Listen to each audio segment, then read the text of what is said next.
So welcome everyone to this Friday's Compass Seminar.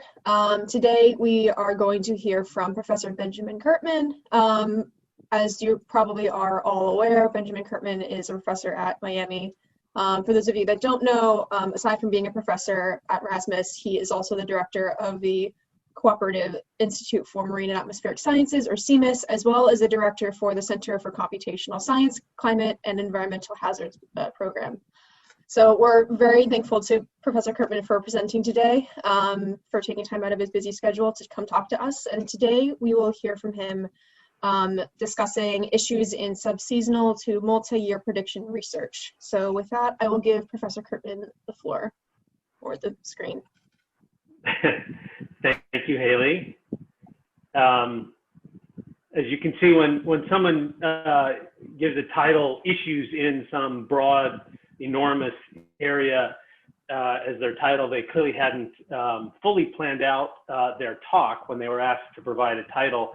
And in fact, if you look at the abstract I submitted, it was clear that I hadn't fully planned out the talk and when I wrote the abstract too. And so this really only came together last night.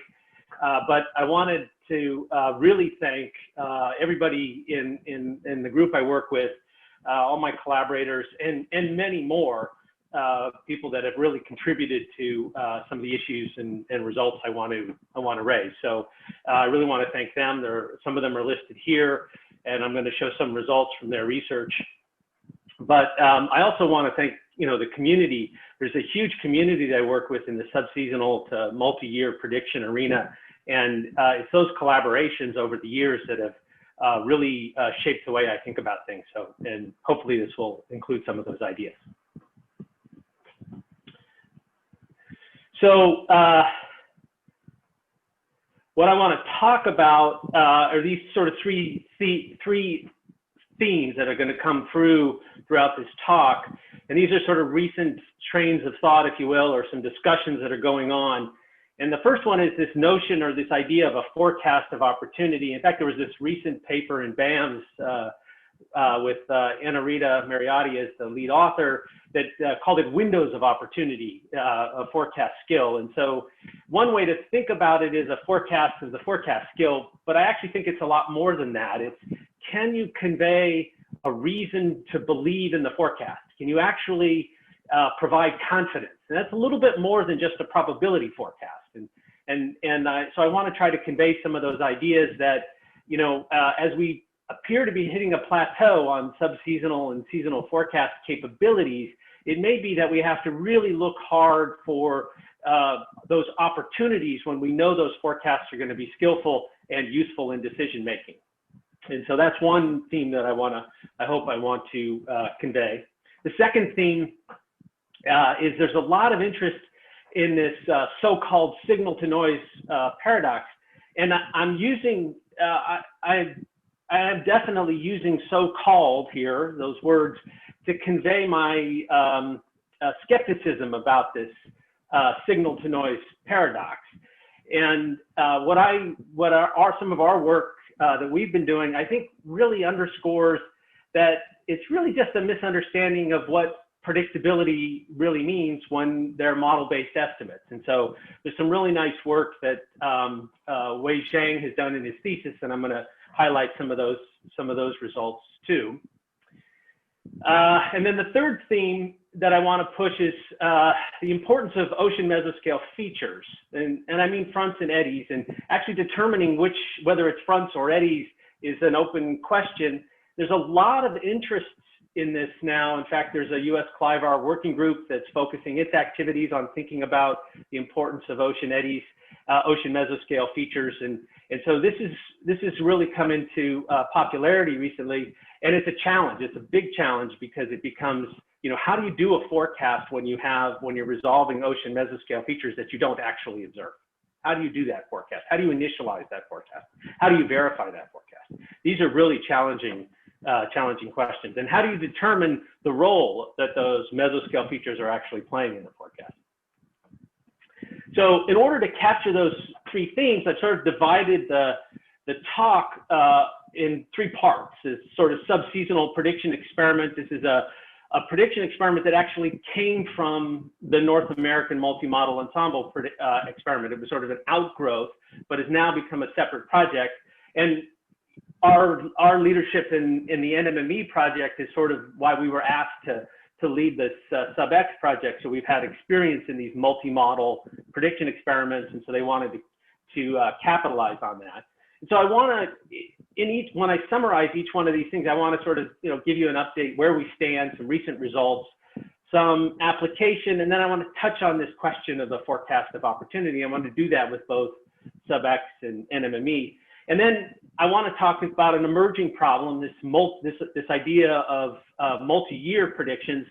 And I kind of want to, I'm going to be loosey-goosey here, a little hand-wavy, as always, but a little hand-wavy in the definition, the distinction between seasonal, multi-year, and decadal. These things are going to start to get a little bit blurred. And part of that is connected to this notion of a forecast of opportunity. In some sense, a multi-year prediction maybe capitalizing on some seasonal prediction capabilities, and a decadal prediction activity maybe capitalizing on multi-year. So it gets a little fuzzy as we get to longer and longer time scales. In fact, I would argue that the whole continuum is a continuum, and so the boundaries are kind of fuzzy. Nevertheless, we do try to make a distinction between these various time scales. And this is sort of a cartoon that I use to try to help make sure we have a common language when we talk about prediction across the timescales. And, so it really is a cartoon. So we think of weather forecasts maybe going out 2-3 weeks. The day 1 or day 0 forecast is very good, and the scale falls off fairly rapidly. The sub-seasonal forecast, and it's purposefully drawn there as being relatively low compared to the seasonal forecast. And that's because the sub-seasonal forecasts are sort of in between a forecast where the initial condition really matters and where the boundary forcing matters. So it's getting a little bit of help from initial condition and a little bit of help from the boundary condition, but it's not really able to capitalize on both. So this is really tough stuff on the sub-seasonal timescale. The seasonal timescale, the skill seems to be a little bit better, and the primary reason of that is the boundary conditions become much more important, and what we think of as the boundary conditions in this timescale problem is by and large El Nino, but it could also be sea ice, it could be snow cover, soil moisture. There's lots of other things where the interactions among the components of the climate system give us slow variability that provides predictability.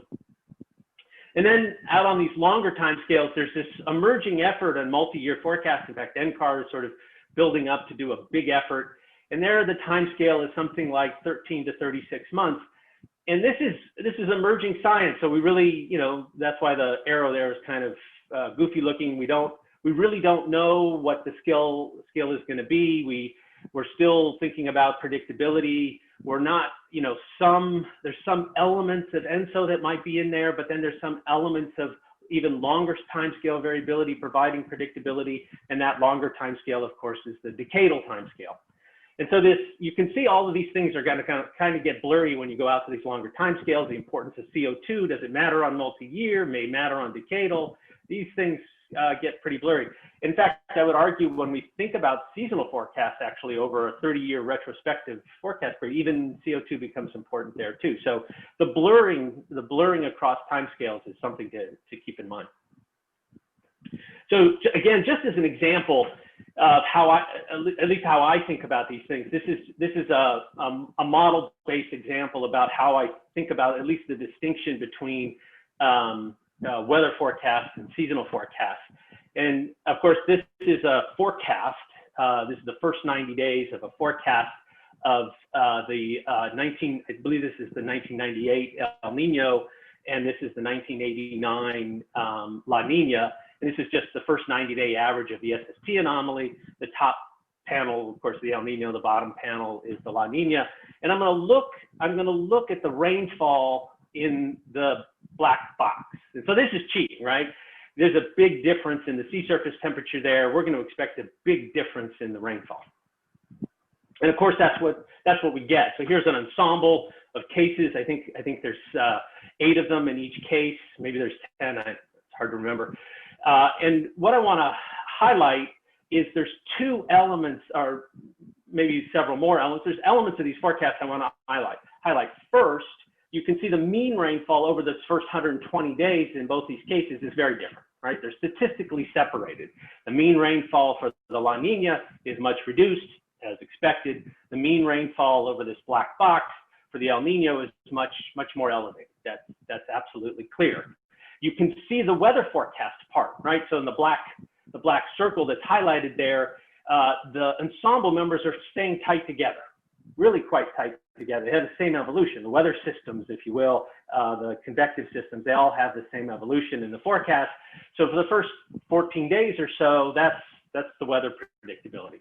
When you go out to a longer time scale, then it's, you know, we just talk about, most of the time we just talk about the mean.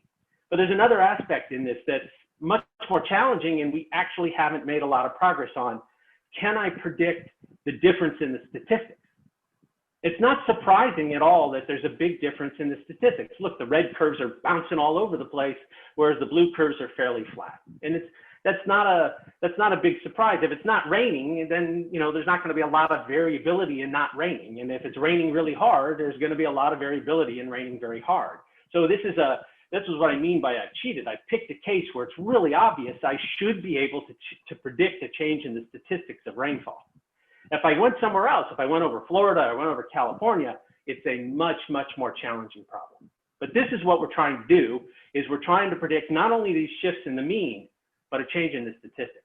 And the changes in the statistics is the really hard part. Can you say that there's a change in extreme events? Okay, so let's start digging in some of these examples, now that you have a sense of how I think about things anyways. This is the sub-seasonal prediction experiment. One thing's nice about these big efforts that produce these big data sets is they're now, the data set is now citable. So this data set that came from this prediction experiment has a DOI. You can actually cite the data when you use it, and we try to encourage people to do that. And so just as a review, where does the project stand? The project was, in order to really catch NOAA's attention and their willingness to pursue a rather expensive project, we had to be really focused. And we had to be really focused on what NOAA needs to do operationally.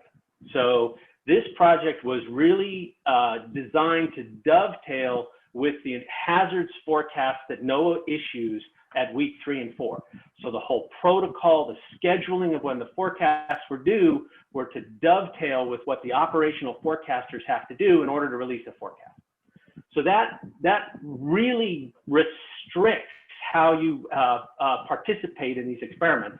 And that is an enormous challenge.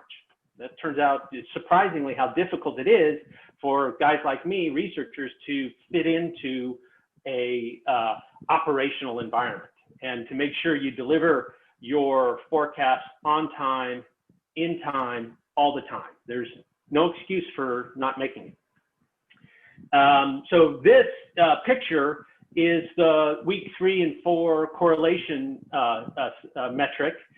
This is something that everybody wants to see. It's the multi-model ensemble mean, how well the models are predicting either wintertime temperatures or wintertime precip at weeks 3 and 4 lead time. So this is the average over weeks 3 and 4.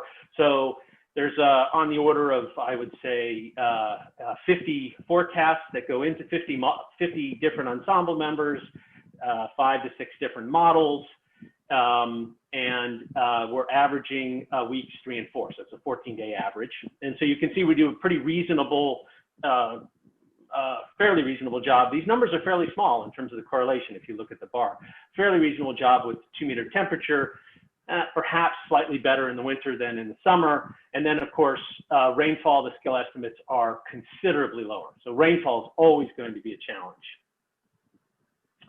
I really like this metric. This is a metric to evaluate how the various models are contributing to the multi-model forecast. And this is a metric that's based on the area averaged anomaly correlation that I just showed you, but it's comparing all the models. And if you will, let me see if I can get out my annotator here.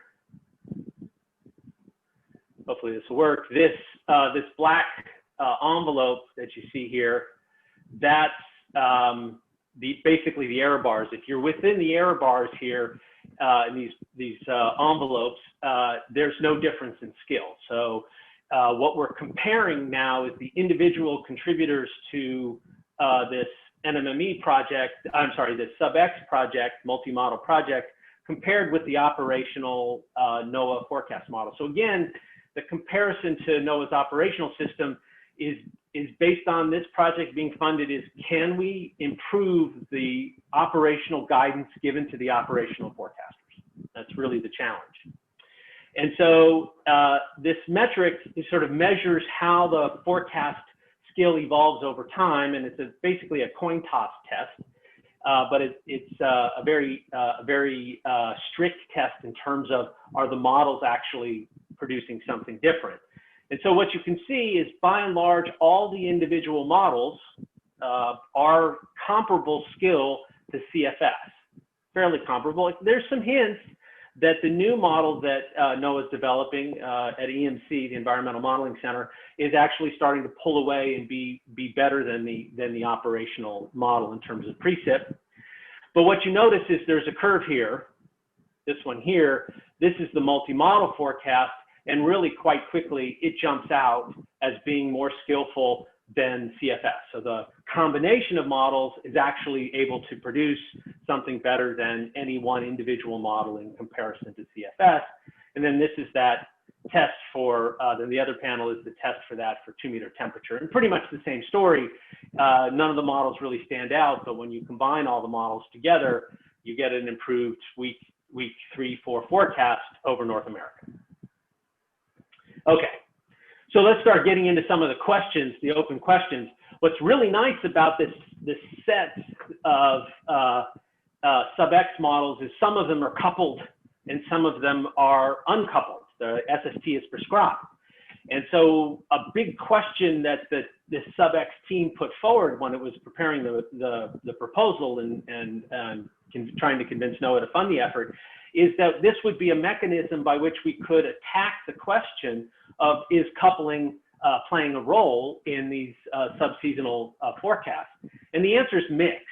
The answer is mixed, but this is a particular example that's interesting. This is some work that Rachel Zielinski just recently defended her PhD that she did, and she's looking at this dynamo intensive observation period in the Indian Ocean.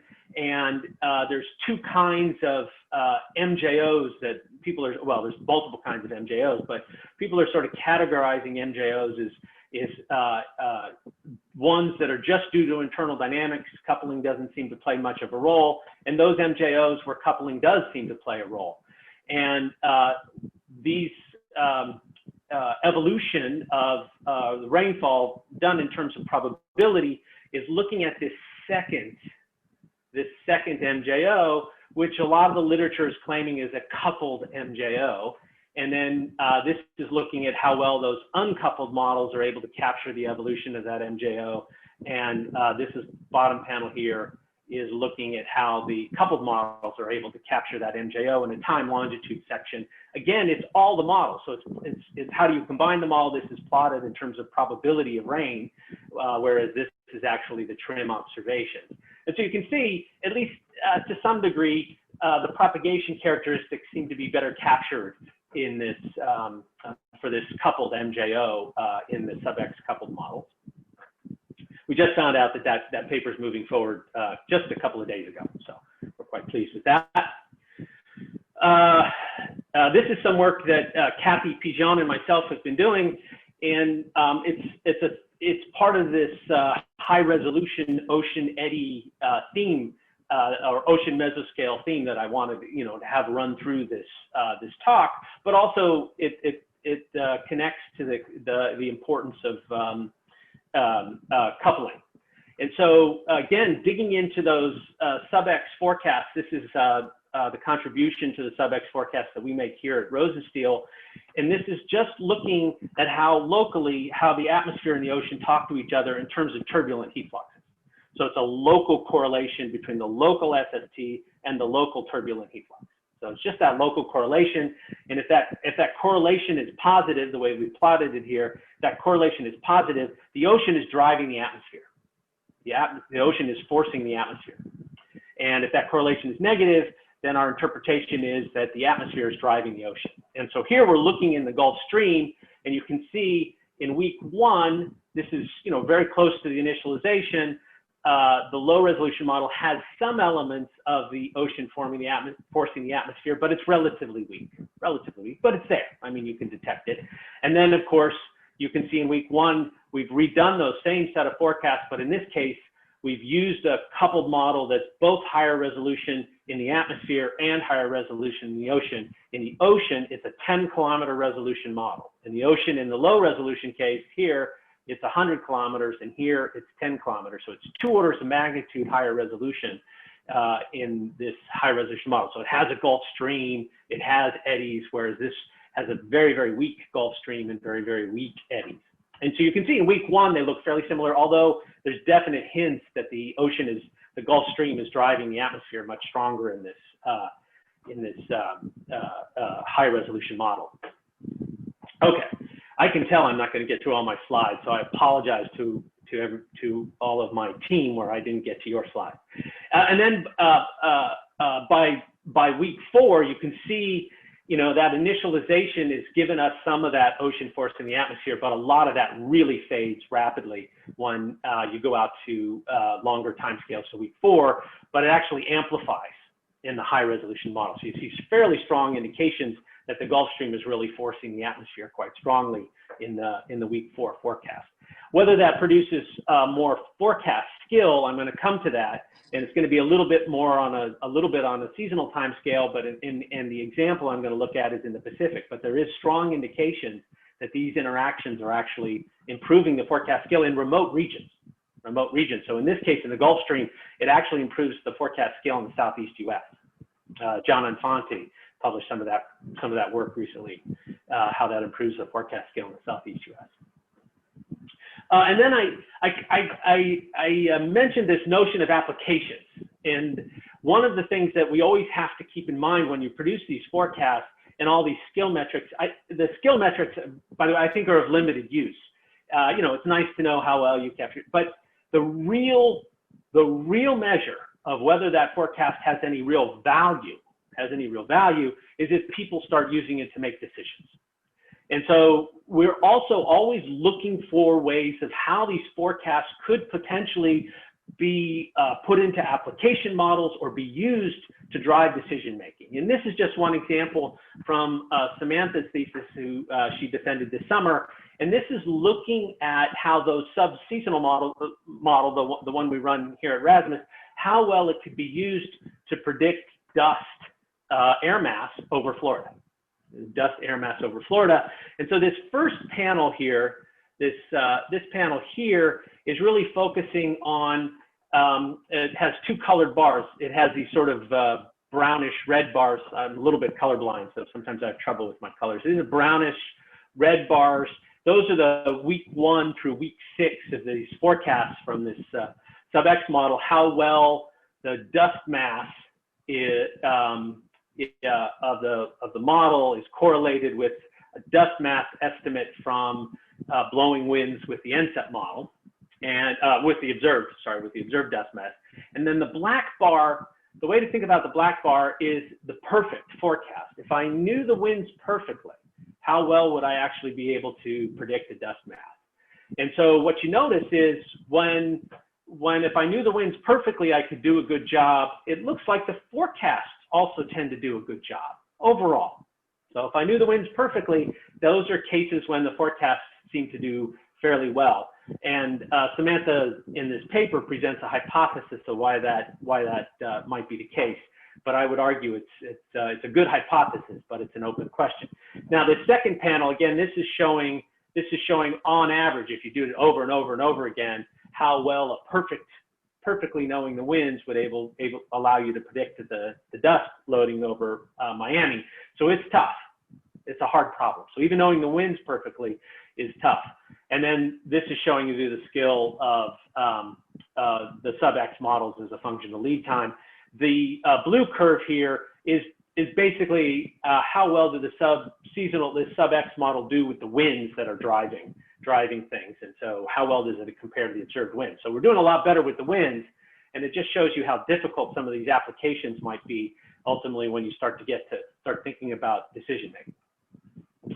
Okay, the other thing I wanted to talk about is this notion of forecast of opportunity. And so the first example I want to talk about, of course, is on the subseasonal, the seasonal time scale. And this is the overlap between, the two poster children for subseasonal and seasonal variability. One, of course, is ENSO, and the other, of course, is the MJO. And this work was recently accepted for publication. This is Kurt Hansen's work.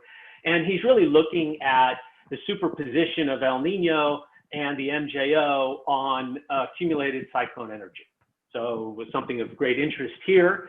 And he's just showing you how in these bars, during an El Nino, we have a pretty good sense that the accumulated cyclone energy is going to be relatively low. And during a La Nina, which we're in right now, the accumulated cyclone energy is going to be relatively high. And what the MJO can do is it can further amplify that.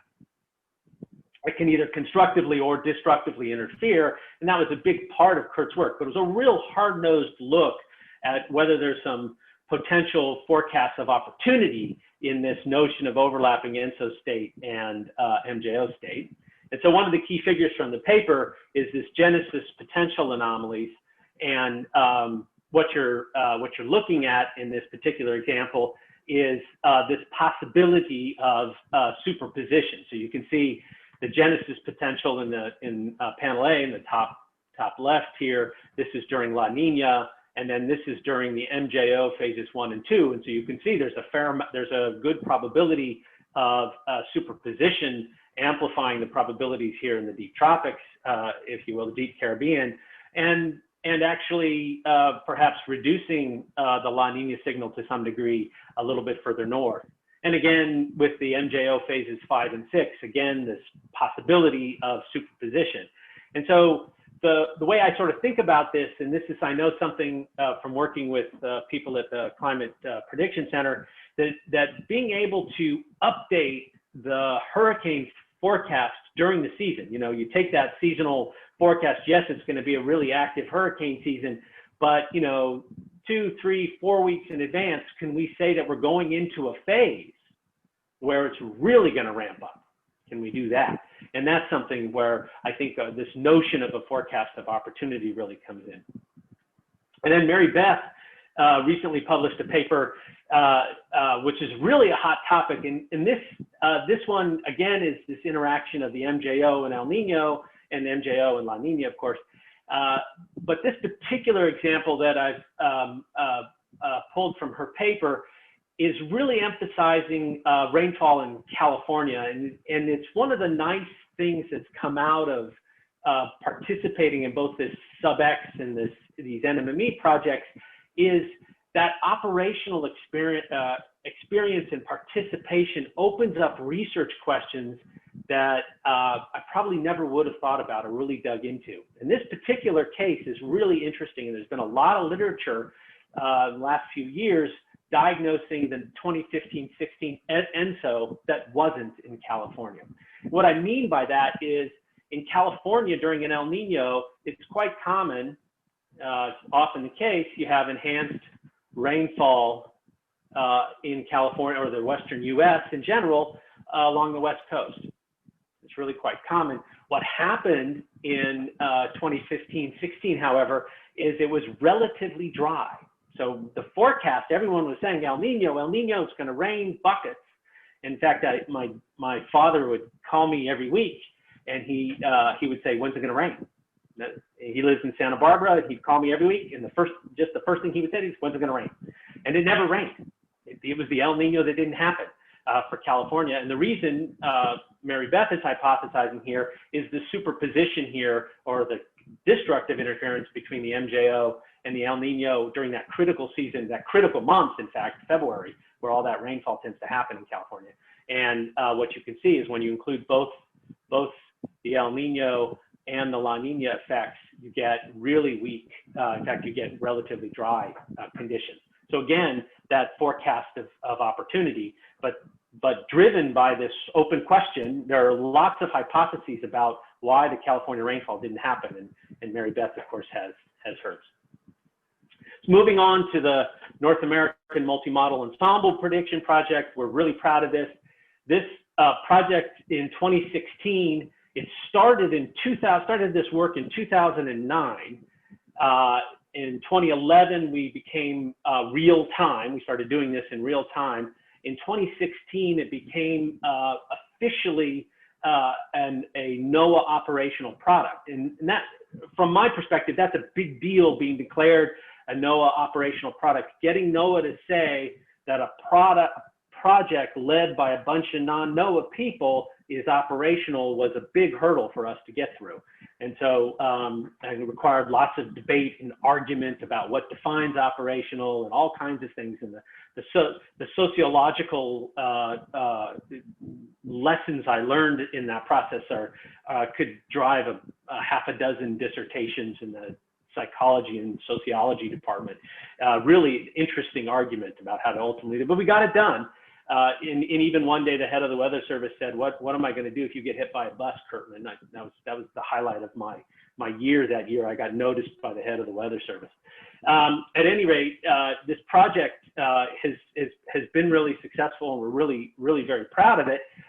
But you know, there's a lot of frustration with it, and a lot of that frustration is that the forecast skill is not as good as it can be. So there are still some big challenges going forward. And one of the things that Emily Becker and colleagues did was to look at how that system has evolved since 2011.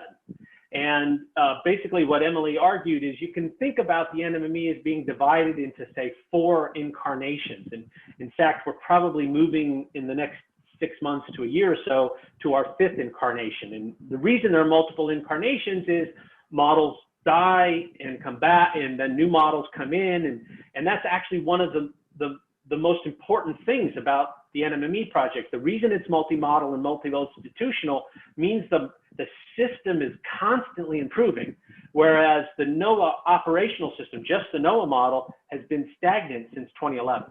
Whereas the NMME system overall has gone through 4 incarnations and it's rapidly going to its 5th. So it's that constant improvement also that's a big important part of this project and its selling point. And what these bars are showing is just anomaly correlation over the globe for 2-meter temperature, precip, and SST at the 1 season lead. And the brown or beige bars are the individual models, and then the blue bar, of course, is the NMME improvement, the combination overall. And you can see the surface temperature in the SST has a steady improvement. Model improvements lead to NMME improvements. That's, you know, that used to be religion. This is now evidence of it. So improving models improves forecasts. And part of model improvement, of course, is improved initial conditions. But I should also point out precip. Precip, there's some improvement, but it's not steady, and it's difficult. Precip remains an enormous challenge, and in fact, NOAA is organizing a new workshop for I think it's early December on precipitation forecasting and precipitation predictability across all the timescales. So this is remains a huge challenge, and so NOAA is calling this a grand challenge going forward. And part of the reason is that we really are struggling to improve forecast scale. So a question for this workshop is, have we reached the limit? Is this the limit of predictability, or is there something more to be mined? And that's an important question.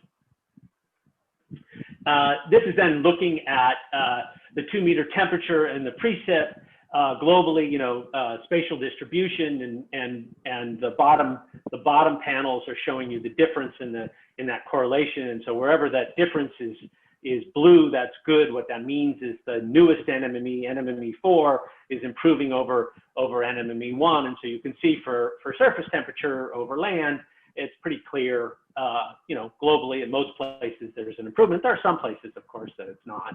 One would expect that. But then if you look at precip, it's a very mixed bag. And you know, you know, obviously 4 minus 1 in that plot, there's a little bit more blue than red, but it's certainly not overly impressive. So we still have some real big challenges in terms of improving the rainfall forecast. Now, again, focusing on the NMME and really starting to think about how do we, you know, maybe with the rainfall forecast, maybe we need to really think about forecasts of opportunity. You know, are there indicators that we can take advantage of? And this is some of Kelsey's recent work, where she's really looking at multiple processes. She's looking at how the low-level jet in the Great Plains low-level jet, how that's related to rainfall in the Great Plains. And I've definitely picked off the most exciting results from this paper, certainly from my perspective. And so this is looking at the NMME forecast just with one model, in this case, again, the model that we run here. And it's looking at this, it's sort of a famous case. It's the 1993 Great Plains floods. And so you can see huge rainfall anomalies in the summer in the Great Plains. You can see the signal, and I want to be careful here, this is the ensemble mean. You always expect the ensemble mean to be relatively weak compared to the single ensemble member of observation. So the ensemble mean here is relatively weak. But when you look at the probabilities, so this is the probability in blue here of above normal, the ensemble members really do tend to agree that the probability of enhanced rainfall is above normal for this particular case. There are many, many cases also where the forecast scale wasn't so good.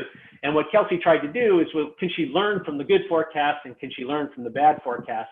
And one of the things that came out is there are indicators of when that forecast is going to be good and when that forecast might not be so good. And so there's two what she called circulation predictors that she finds in observations that are related to large anomalies.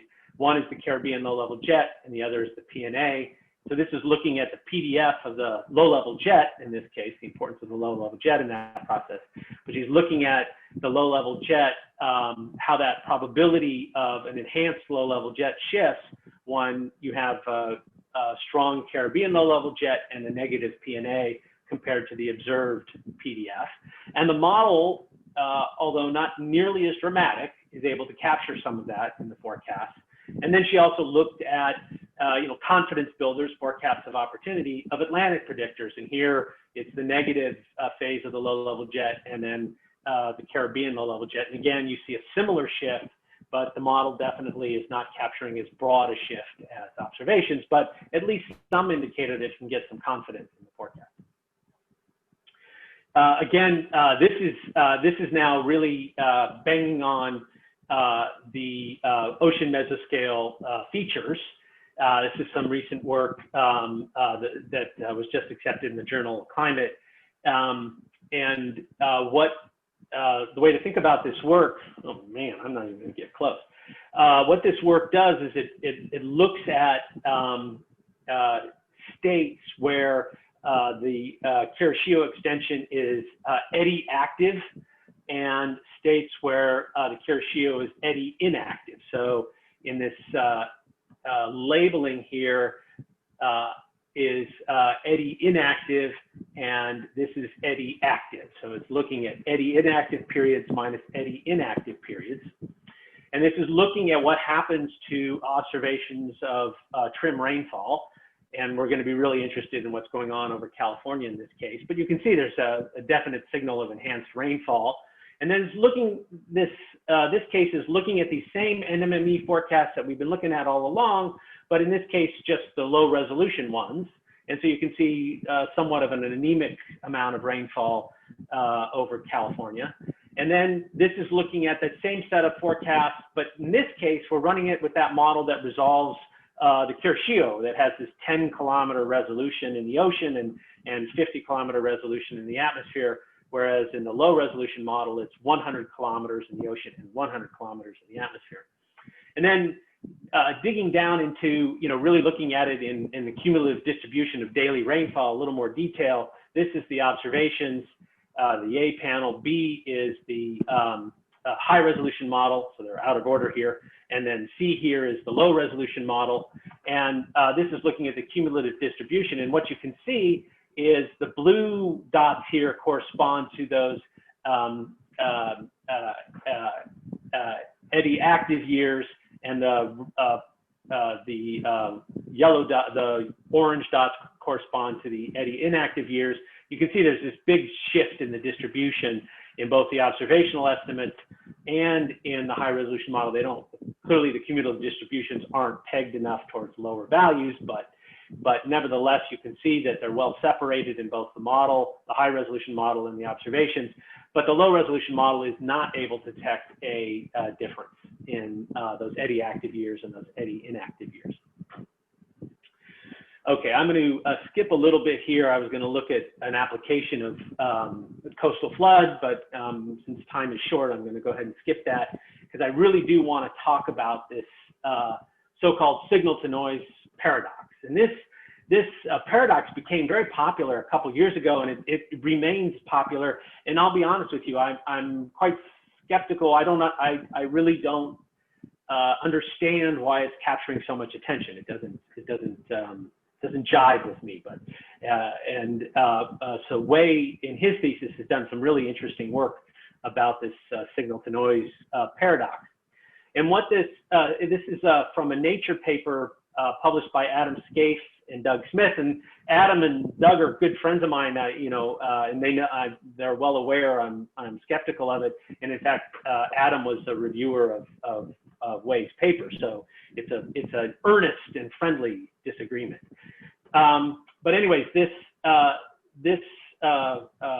signal-to-noise paradox is genuinely based on this figure right here.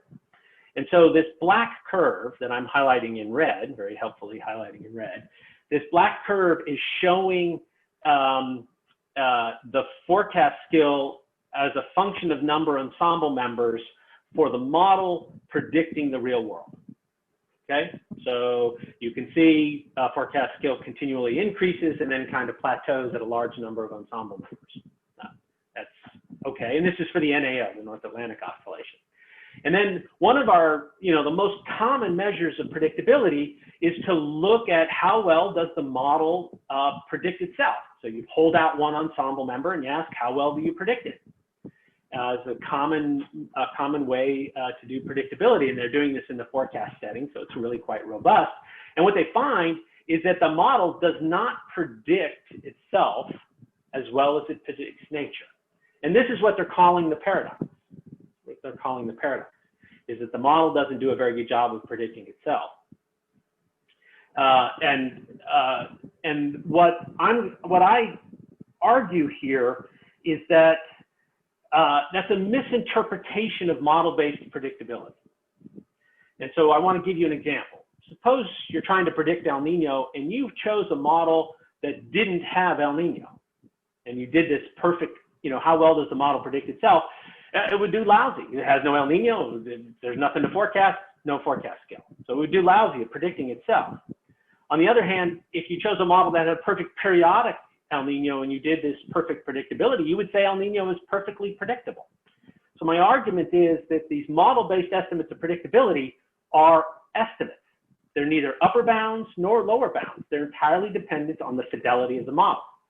And so to really test that point, in detail, what Wei did is he developed just the simplest Markov environment to look at this. And so these are just, first order Markov models, one for observations, that's this one here, and then one for the model. And so the alpha and betas are different, and the amplitude of the noise, N being noise, P being noise, the amplitude of the noise is different. And what Wei is able to do is reproduce this figure by choosing the parameters alpha and beta carefully. And so he shows that, yep, you can get the same kind of predictability paradox from a simple Markovian model environment. So there's nothing particularly special about the NAO. There's nothing particularly special about any of the model being used here, and nothing particularly special about being in a forecast environment, because actually Wei does it in a forecast environment. The argument here is we're simply looking at model error. Simply looking at model error.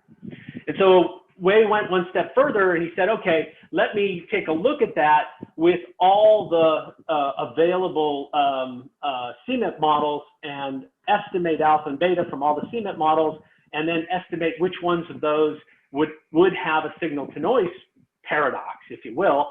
And so this is all the CMIP models. He's estimated this across all the CMIP models, and everything over a value of 1 in this particular metric indicates they would have a signal to noise paradox. So basically, almost all of them are very, very close to 1. They're right on that edge, and the bulk of them would have a signal to noise paradox, suggesting for the NAO that these models don't have the right, signal to noise ratio, and it's simply model error. We're simply looking at the fact that our models are not nearly as good as we'd like them to be. Okay. I guess I have 5 more minutes. Is that right? Let's go to 10:25, I think. I want to touch a little bit on the multi-year prediction problem. Again, all these sort of threads going through, and this plot that I made is based on the NCAR Decadal prediction large ensemble. These are 30-member ensembles, and this is just looking in the Nino 3 region, that idealized predictability perspective, which I said is highly flawed already. It's just an estimate of predictability. And I'm just looking at how fast those models spread, the model, the DPLE model, how fast it spreads as a function of lead time. And what I want to try to highlight here is that there's a couple of different time scales. The first time scale is the initial time scale of the forecast. You see this really rapid spiking of the forecast, sort of exponential growth of the spread of the forecast. I actually think this is a model error, and it has to do with the way they initialize the model. I think they're not doing a very good job of ocean initial conditions in this case. This is leading to erroneous error growth. It shouldn't be this large. If I made the same plot for the NMME models, they wouldn't grow nearly as fast. So this is a model error. And then there's a second, Then there's a second time scale. If you can see loosely thinking there's a different slope here, a little flatter slope. So there's 2 time scales. It's really fast error growth, and then a slower error growth, and then of course saturation. My point here is that with ENSO, with this model, with this idealized predictability, there's a suggestion that you haven't saturated all the way out to maybe even year 4, multi-year predictability. That's one of the reasons why this is an emerging question. Can we predict beyond 12 months? The NMME project arbitrarily stops at 12 months, but can we do more? And this is just showing you an example. This is taking initial conditions from November 1, 1984, verifying just basically one season later. This is the ensemble mean SST, so it's a pretty good forecast. It's not too bad.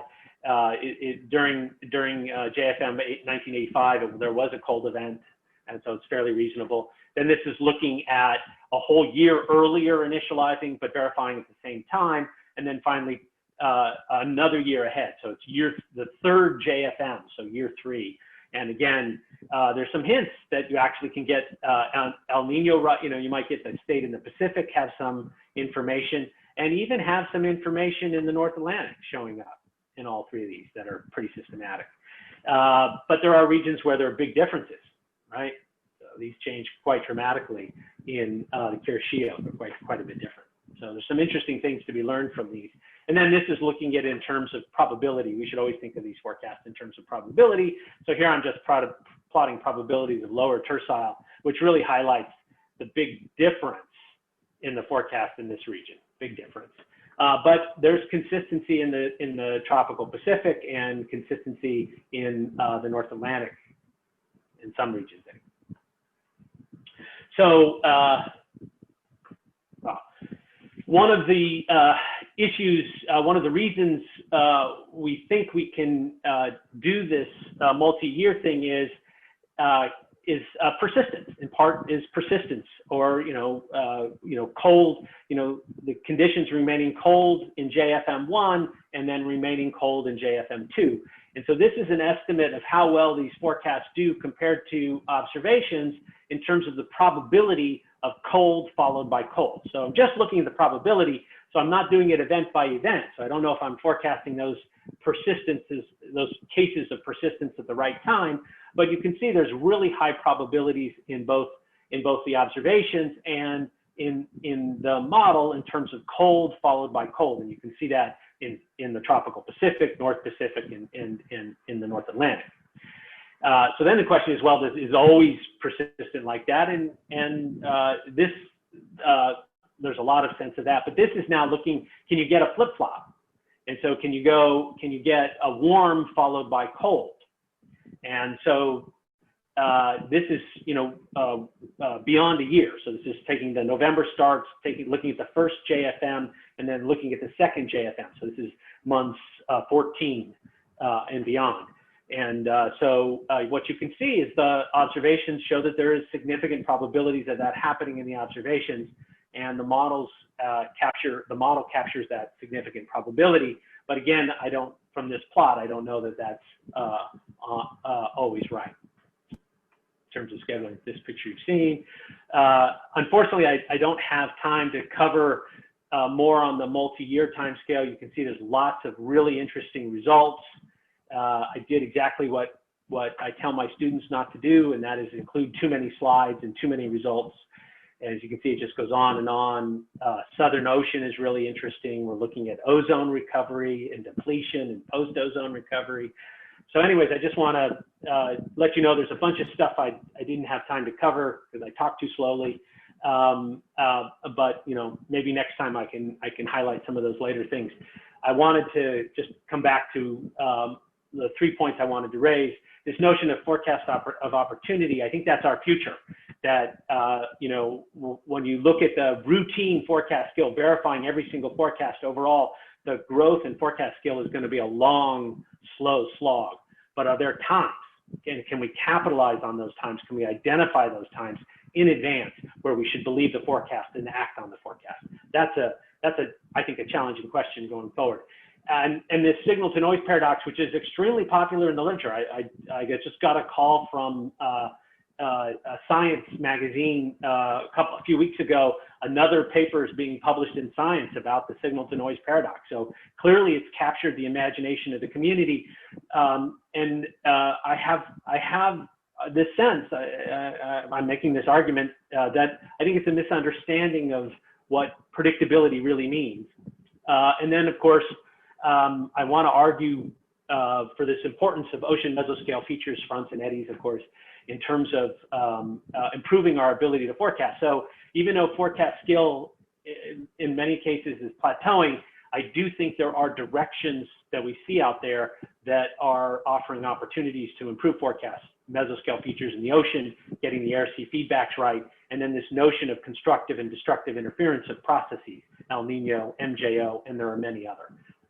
And so in the interest of time, I will end there. Thank you.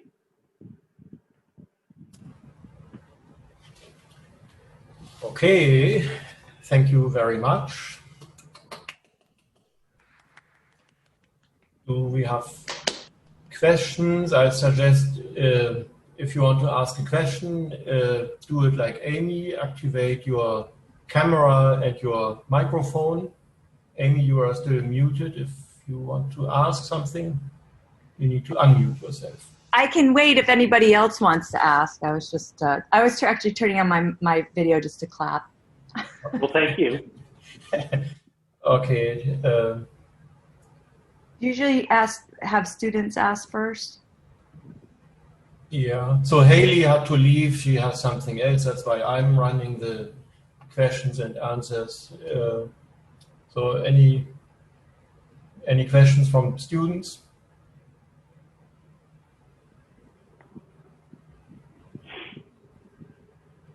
Not a good sign. No questions from students. Not a good sign. Too much information. I have a question. I just was getting Mary my Beth, video out. You can always count on Mary Beth to save my bacon. Thank you, Mary Beth, very much. Well, I'll pick one question. So for the persistence that you were talking about, do you have to define a specific amount of time to look at the persistence? Because I'm thinking from like an ENSO standpoint, if your persistence is a week, then it follows, okay, yes, if it's cold, it'll probably continue to be cold. But if you were looking at longer time scales, then maybe the persistence won't last and it changes based on what climate mode you're looking at. So how do you pick that? So in that multi-year stuff, I'm looking at from 1 year to the next. So it's the seasonal average SST anomaly in JFM in 1982 compared to the JFM SST anomaly in 1983. So it's across year boundaries. So it's not, it's sort of going beyond, at least in the deep tropics, it's going beyond the mixed layer ocean persistence timescale in the deep tropics. In the mid latitudes, it could very well just be the persistence of a thermodynamic ocean. Thank you. Further questions from students?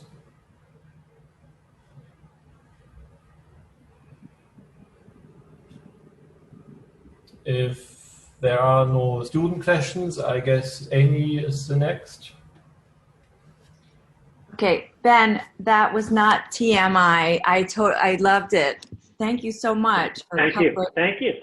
I learned a ton, and I love that picture, the schematic in the beginning of the forecast horizons. I need to borrow that from you. So signal to noise ratio paradox, and you mentioned you think it's model error, and I'm still wrapping my head around this. So let's say let's say ENSO versus the longer multi-year horizon, or seasonal versus like the multi-year horizon. If the signal in the multi-year horizon is, well, in either case, what's wrong with the models? Because like in an ENSO, you can have, I could see in the multi-year, you might say the models have too small of a signal or something like that. But in ENSO, and sometimes the signal is actually too large in some models, right? Yes. So in ENSO, we don't, for just the ENSO part, we don't see as much. I hate to tell you, but you're a co-author of this paper, but we don't see that much. Oh my God! Now I'm really we don't see very much in the deep tropics of the signal to noise paradox for ENSO. But if you go to the North Atlantic, I think the problem is either, some models have way too little persistence and maybe they have too little noise and so they do okay. Other models have way too much noise and way too little persistence and they totally fall flat. So it's just how noisy are they and how persistent are they? It's not this, and so you can capture it in a very Markovian sense. It's not, my objection to it is people are making it sound sort of fundamental. I don't think it's fundamental. I think it's just basic. Persistence versus noise. But okay, got it. Thank you. And I guess it's interesting that the model error can be different. So you can't just say models are wrong because they're like producing too little signal or too much noise. But it could be. It's a combination of the two. Yeah. And you can get lucky. You can get really lucky. You can have too little signal and way too little noise and be okay. Yeah. Okay. You get lucky. Better lucky than good, I think, most of the time. Right. Okay. Well, thank you. I'll turn off my mic and go back and read the paper again.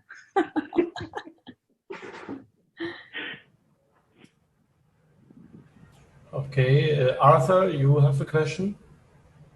Ben, really enjoyed your presentation. That was really good. I'm happy to see that you did run out of time for your slides. So this way you could give us another seminar on the second part of your results. I'll be looking forward to that. Don't you hate it when you take an average like in an ensemble mean and it's like all like the realizations?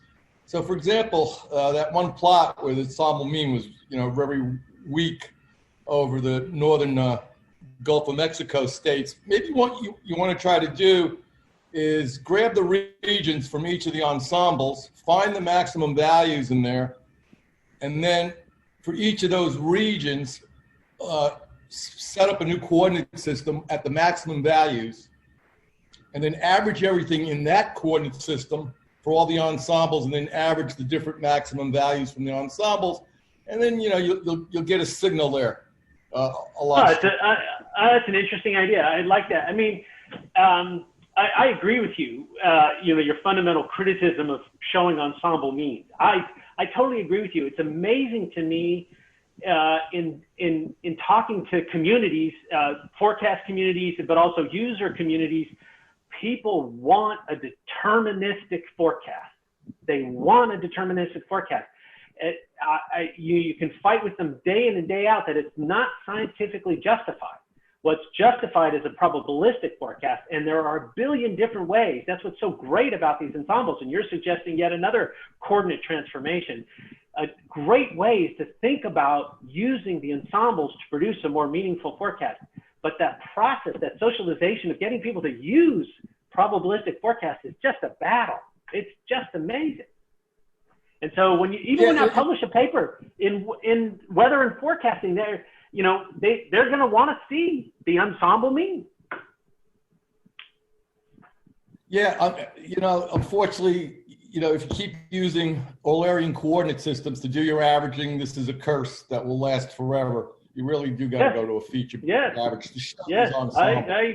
I agree. There's much better ways to use these forecasts. Yeah. Okay, I see a question from Sang-Ki Lee in the chat saying, what variables are currently available from SubX and NMME? For instance, do we have CAPE, CAPE, vertical structure of wind vectors, and the lead time?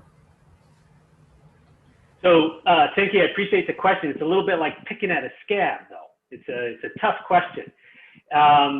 So with the SubX forecasts, we have three different definitions of variables: priority 1, 2, and 3.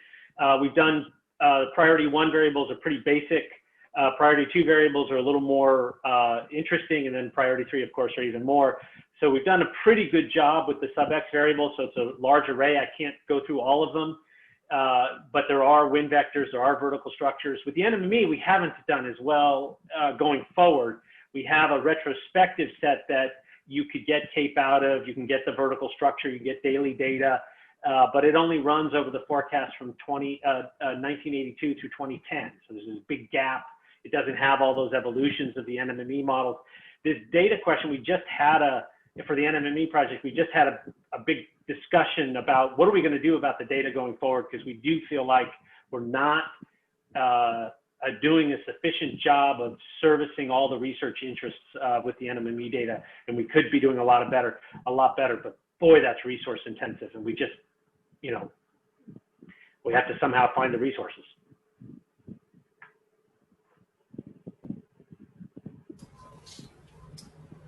Any further questions or comments?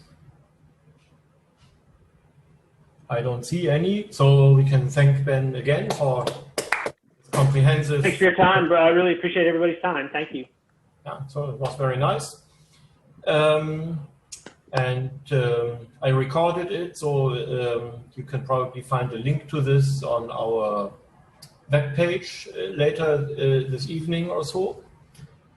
Then I can announce that next Wednesday we have Valeria Donitz giving her presentation that had some technical problems in September, so that's the second attempt, Wednesday afternoon.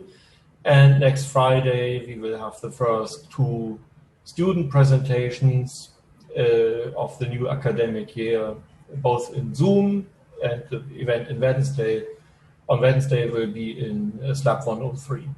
Thank you all for coming. A lot of people today, more than 40 as the peak number. I hope we can repeat that next week. So I hope to see many of you again next week. Goodbye. Have a nice weekend. Thank you.